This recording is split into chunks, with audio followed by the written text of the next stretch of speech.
Donald Trump has come out yesterday, the 22nd, and he signed an executive order temporarily halting certain green cards for 60 days, the exceptions being temporary workers, doctors and nurses, spouses and children of citizens, amongst others.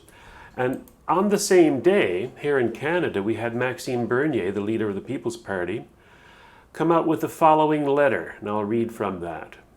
On March 12th, the day before Parliament was suspended because of the pandemic, the Trudeau government announced its plan to accept 1 million immigrants in the next 3 years.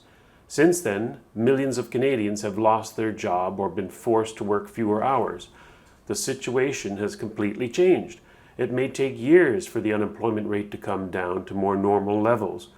Does it make sense to continue to welcome 350,000 immigrants every year when millions of Canadians are out of a job? Of course not. We should give priority to Canadian workers looking for a job. For the moment, Canada's borders are closed to most non-residents, and there is, in effect, an immigration moratorium.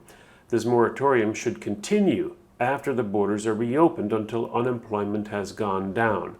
And then we should have a real debate about having a sustainable level of immigration instead of the mass immigration that the Liberals are planning. And then Maxime asks us to sign a petition regarding that, the moratorium. Salim, your thoughts on these two actions? Yeah, I think it is now very evident. I mean, it was evident in going into the last election in October of 2019, and now within a matter of less than 4 months, the entire argument of the immigration lobby and the elite in just about every single Western democracy, Canada, United States, and of course Western Europe, European Union, is over. I mean, the arguments have been shredded, just as you basically open with your remarks. We are in an unprecedented situation in the history of the world. I mean, there's been nothing like this. And we don't know when we come out of this, whether we will come out of it in a manner in which we can begin a fast recovery, whether it is in Europe, whether it is in Canada, in America, etc., etc. I mean, just for instance, take the case of the price of oil, which has now fallen into a negative number. What does it mean? The price of oil. Oil is the lifeblood of a modern economy, irrespective of the nonsense that the climate change people have been talking about over the last 35, 40 years. Is sheer nonsense. And now, by the way, this is simply a sideline issue, but Michael Moore has come out with a movie, a documentary on the new Green Deal, exposing how utterly, rotten the whole concept of the new Green Deal is. I hope people will smell the coffee and wake up. So oil is negative. That means there is no economy. The economy has shut down. It's closed. And we are just tail spinning further and further down. And the recovery that is being planned for is being planned for on the basis of seizing more control of our economy, restricting the private sector even more and more so in Canada. That seems to be what it is.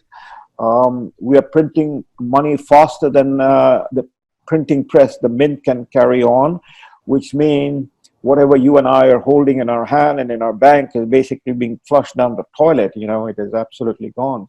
So given all of that situation, the immigration issue should be a no-brainer. But it is, again, the issue in which the elite in the West have invested, all of their argument for the last half century.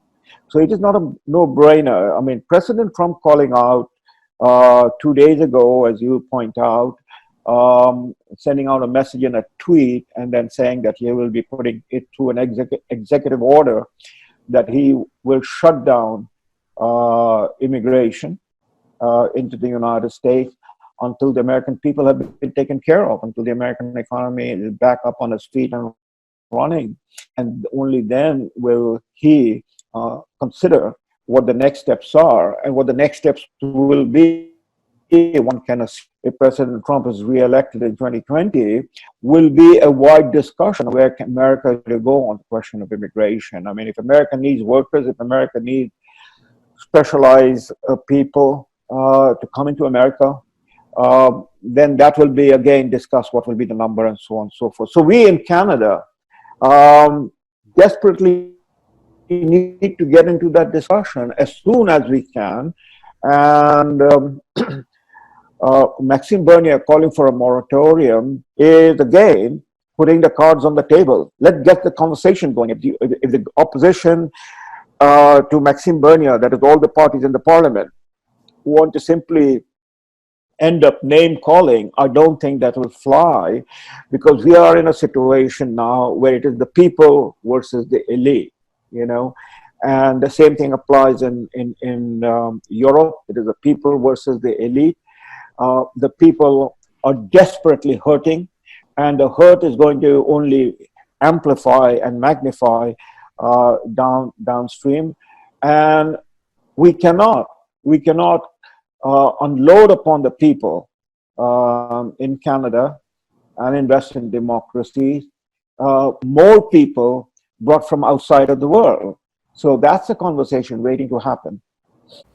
Well, once the virus has done its course in the country, should we return to opening up the borders to the extent that Trudeau and the United States have in the past? The United States to a lesser degree because of Trump, but in our country, our borders are basically like a sieve, people coming here in droves.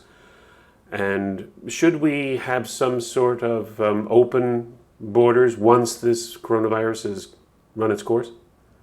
Well, everything stems from this situation now. I mean, coronavirus has been, as you and I've talked about in the past, the pretext that has led to, it is the pretext to take away our freedom. It is a pretext, you know, to lock down the economy. It is a pretext to accumulate more centralized power. It is a pretext to, in a sense, nullify a federal-provincial relationship. That balance that should be existing. You know, the only exception here is in the case of Quebec. I mean, the Quebec government, the CAQ, during this pandemic crisis, only last few weeks ago, the Premier, Francois Legault, announced that he is going to restrict numbers coming into Quebec.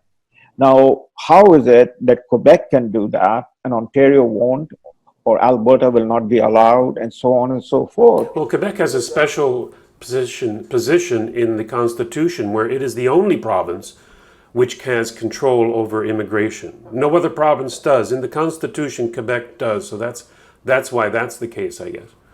Well, that's about what I'm heading to, that, you know, we are a federation, but, you know, there is an exception made that Quebec has been given a special, you know, responsibilities and obligations and power to determine its own immigration policy selectively. But that doesn't apply to the rest of Canada. And in the rest of Canada, I have not heard from the Prime Minister and his immigration minister and his cabinet any statement that they're going to, you know, in any way put this matter on hold until situation changes. So the coronavirus lockdown has only amplified in so many different ways the problems that we're now faced with. Getting the economy up and running, you know, rebooting our industries, getting our cities up into some degree of normalcy. All of this will take time. And then simply getting up the economy and running doesn't mean that, you know, we are out of the horrors of the deficit that we are into. and we're going to be going further into. So, what does that mean to our budget, to our debts? Um, and consequently, the question is, does immigration, the way that we have carried on into our present time over the last 50 years, is this any more sustainable? I mean, that's the question that Maxime Bernier raised in the last election. You know, we talked about, uh, let's have a discussion of what is sustainable. But what do you, Salim, what do you think is a sustainable number? Given the end of the coronavirus situation and given a better employment situation, what should Canada look for in a sustainable number of immigrants? Well, my position will be something which I talked about when I was invited to be an expert witness in the House of Commons Standing Committee on Citizenship and Immigration. And I pointed out that, you know, at that time, and that was several years ago, that, and it was in the context of the post 9/11 world, in terms of security, in terms of vetting, in terms of, you know, where we're bringing in the largest number of people from, or rather, you know, where does the harvesting of immigrants takes place? And it takes place mostly from countries that are open to big question marks about whether people from that part of the world, Africa, Middle East, now China, are they in any way assimilable? And now I find Maxime Bernier has picked up the word moratorium. So I would say we should close the immigration and migration into Canada, at least for the next 5 or more years, till we fully figure out what our needs are. Yeah, after that 5 years or so, you're suggesting that it's not necessarily a matter of numbers, but of where they're coming from. So would you, Both, like for both, because example, if they were coming from the United States, England, New Zealand, Australia, Germany, Western Europe, would you have a number that you would put on immigration from those countries, which we don't necessarily have issues with, but and then limit the number from Africa, the Arab Middle East, communist China, and those countries? Is that what you're looking for? No, I wouldn't. I wouldn't say that. I would say close it. You know, I mean, the issue that you raise, or the way that you're pointing that the discussion might take place, or should be welcome, is that we remain open to those parts of the world, those cultures that are more compatible and assimilable to the Canadian values in North America, and exclude the others. And immediately the question that will arise from the elites and from the immigration lobby will be, this is another blatant form of white racism, you know, so that will be right up front, the issue. No, I'm saying, and it leads to, you know, again, on the part of analysis, the open door immigration that began in the late 60s was precisely, apart from the consideration of the Cold War politics, was precisely because the numbers from Europe after World War II had greatly declined. In fact, the people who wanted to leave Europe looking for job opportunities, with Europe a smoking ruin after 1945, by 1965, that situation had dramatically changed. I mean, European economy was now back on its feet. Europe, in fact, needed people. And that's where Europeans opened up the door to immigration from its former colonies, which is in Africa and in Asia, you see. So it is not that you have numbers there from Europe that is lining up to come to United States or Canada. It is the opposite situation. Europe has a declining population. These are cultures and countries all in negative birth rate. The fertility rate in European societies is actually now unsustainable. I mean, these cultures are dying. I mean, Italy, Spain, Germany, these are all the fertility rates are under the basic requirement of 2%. That suggests then that we have to open up, if we want more immigration, open it up to societies that are not compatible with Canadian culture, because these societies that are compatible aren't having the birth rates necessary or the intent to immigrate to Canada. So we should then open it up to the countries who don't have the same kind of cultural values we do. Well, that's where we are leading to. So, I mean, you exclude, I mean, your first, if I understood you correctly, if you exclude the issue that there is no one lining up, nobody coming from any of the European countries, maybe some from the Eastern European countries, you know, Poland and Hungary and Romania, there might be pressures. Former Soviet Union, now Russia, is another country which is with a declining population apart from everything else. I mean, that's one of the huge problems that Russia is facing. Russia population has been declining for the last, several decades. So the numbers are the biggest bulge, and that's the 21st century challenge. The biggest bulge is the numbers from Africa. The African continent, which is somewhere, I don't have the figures right in front of me, so I'm recalling from my memory. African continent population is somewhere in the neighborhood of 1 billion plus. India, for instance, which is one single country, it's not a continent in that sense, has a population larger than Africa. But the demographic projection is that the African continent by 2050 will double, and by the end of the century might even quadruple. So Africa, that cannot sustain a population in the context of its own economic policies and the manner in which Africa has gone about over the last 70 years, since 1945, and since colonialism ended and Africa became independent, the last country being South Africa, in majority rule. That is, over the last 60 plus years, Africa has been a wreckage brought about by its own people, its own political elite. And so the people have been migrating or pushing out, and the Mediterranean, which has been a sort of a sea between Europe and Africa, has now become another Rio Grande, and Africans have been crossing over. And that's what, apart from the Syrian migration in 2015, when Angela Merkel opened up demanded that the European Union open up its border to the Middle Eastern traffic.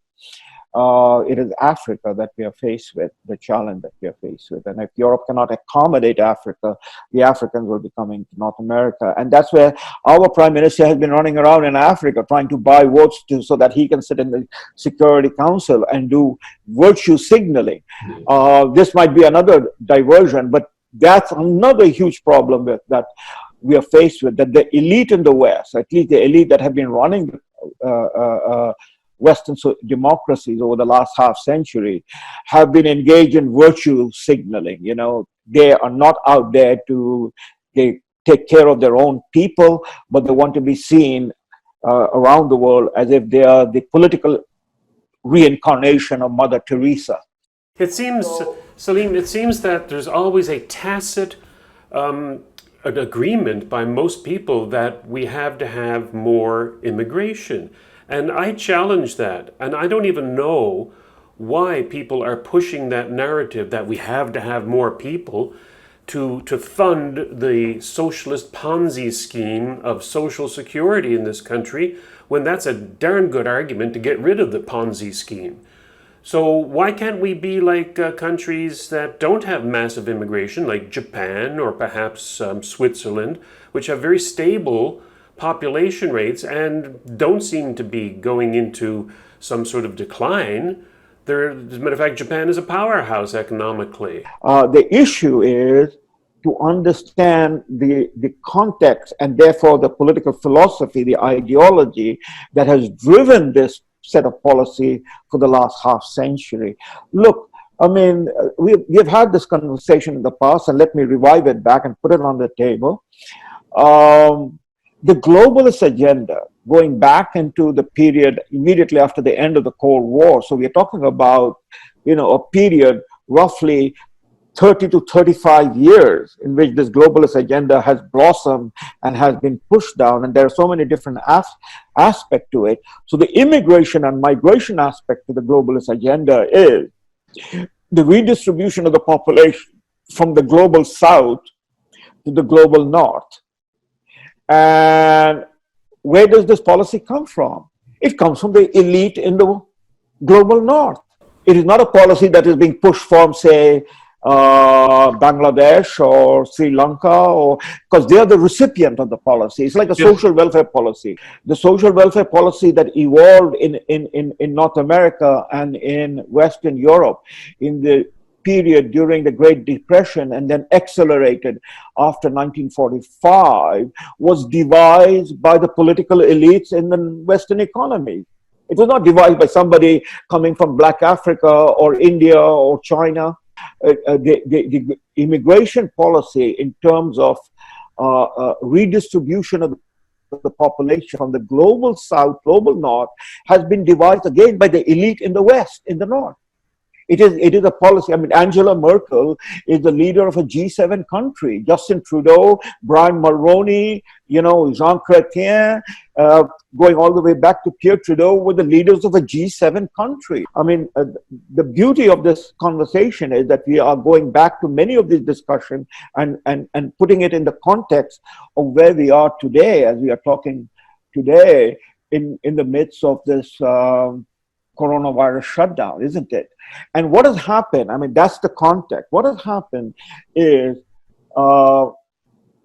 however this came about, deliberate or accidental, and the Chinese launched it, and now the whole world is in a shutdown, the consequences on just about every single issue of major concern in the debate between the globalists and the nationalists.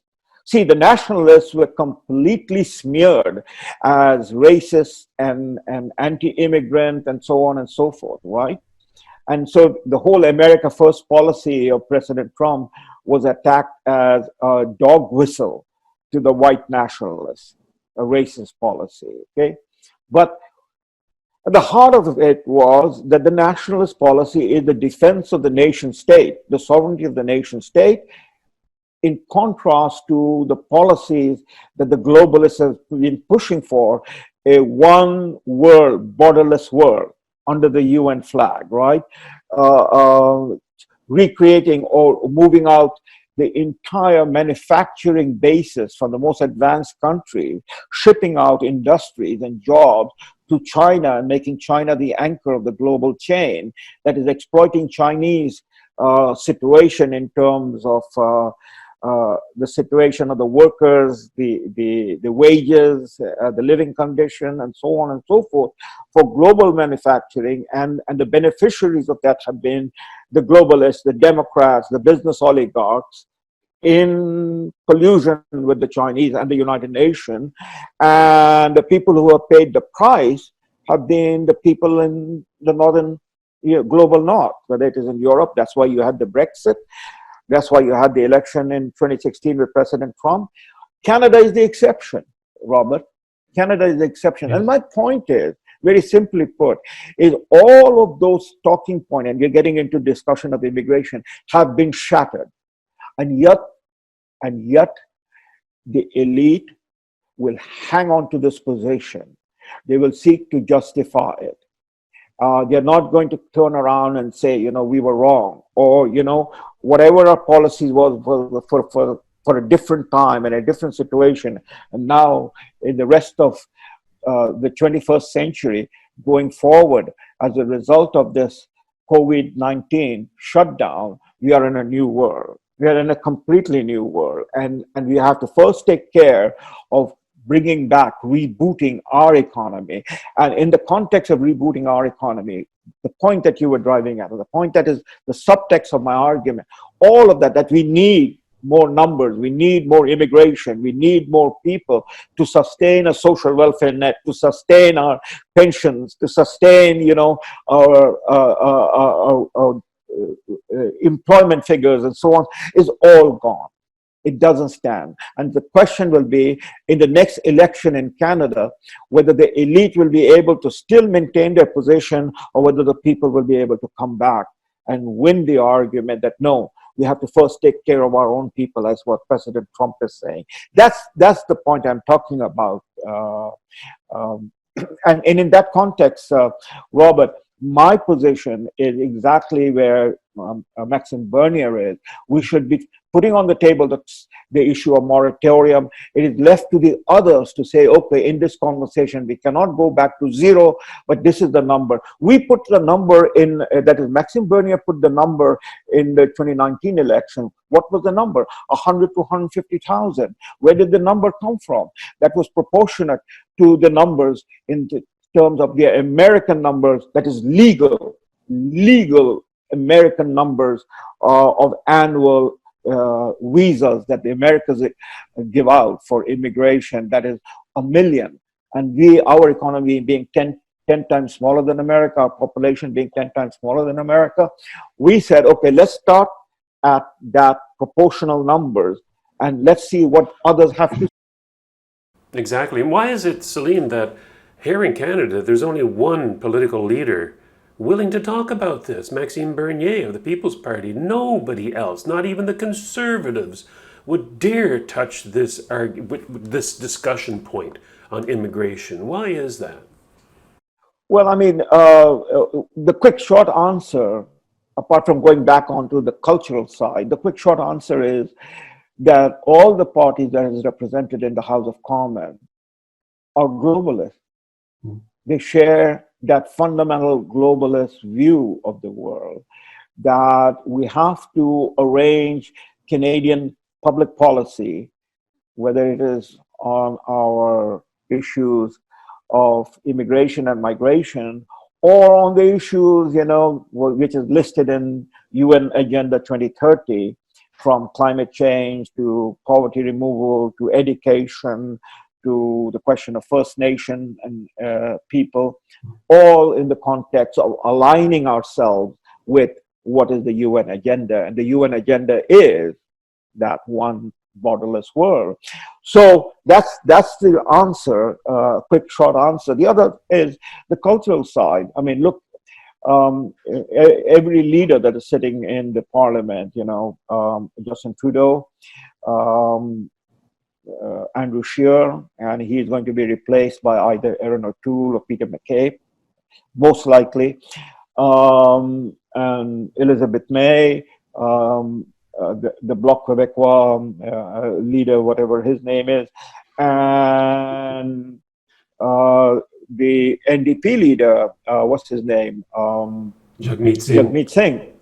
Now, all of these leaders are culturally and therefore politically on the same side of the issue, which is multiculturalism. And I have pointed this out in my writing, in my book, that the two things cannot go together. Multiculturalism and immigration are incompatible, because if you have multiculturalism, all cultures are equal, then there is no basis on which you're going to say that immigrants to Canada needs to be assimilated into whatever is Canadian value, because there is no Canadian value, which is now what Justin Trudeau talks about. There is no core value.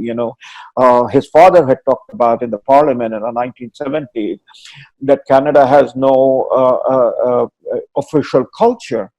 From having no official culture to Canada has no core identity was simply a matter of time to reach that position, and we have reached that position. So you have all of these political parties wedded to the concept of multiculturalism, just as in Europe, and you have all of these parties therefore wedded to the idea that without immigration, we cannot sustain our public policy. What you were pointing out, the whole spectrum of public policy that is part of the welfare net that we have, from old age pension, unemployment insurance, universal health care, etc., that we need a sustainable population. And they have convinced the Canadian public, or at least enough of the Canadian public, that vote for them. By the way, 35% people don't vote. So, we're talking about, the question is whether those 35% people will come out and vote and take a stand for their country.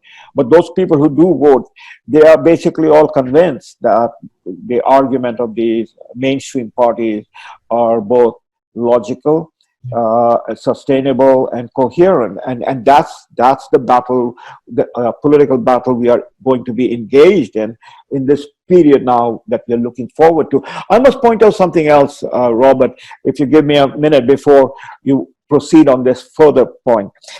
What has happened in the last 50 years, and again, I would urge those people who have been following our conversation to take a look at my book on Delectable Lie. I devoted a considerable amount of space on immigration and migration. What has happened, Robert? And I think I was the first person to point this out. I'm not here trying to, arrogate anything over here. I'm just being modestly pointing out that this was never brought out in the public. I brought it out, but nobody has discussed it. Few of my reviewers picked it up on it. That in the last 50 years, one of the things that happened as a result of the communication and transportation revolution that took place in this period we're talking about, from the late 60s to where we are now, is the first thing in the transportation industry was the coming of the wide-body jet. The first Boeing 747 came into service in the late 60s, and it changed the entire mode of travel. You could hop into a plane in my case, for instance, in Mumbai or Bombay at that time, or Delhi, and have breakfast and arrive in Toronto or in New York or wherever the destiny was in North America on the same day, and have your dinner. Now, in the context of this travel and transportation revolution, what happened was very quickly the distinction between an immigrant and a migrant was obscured and destroyed. You see, an immigrant is a person who is legally coming into the country. He's an immigrant leaving his native land and heading for a country which has given him the documents to come into that country and eventually become a citizen. So before Second World War, the immigrants leaving Europe would arrive, for instance, in Halifax by ship, or in New York in the United States, and then they would be processed through at Ellis Island or whatever was the comparable situation in Canada, would be processed, given the documents, confirmed, and then you enter the country and you become in time a citizen. You are, legally you're accounted for, and so on and so forth. But with the arrival of the new big body jetliners, and the way the economy started moving after the OPEC oil price increase of 1974 and the boom that took place in the Middle East, and the workers that was needed to sustain that new resource-based economy, they came from all over the world for work. And then the next stop was, they couldn't settle in the Middle East, they couldn't settle in the Persian Gulf, they had the money. The next stop was to come to America, you see.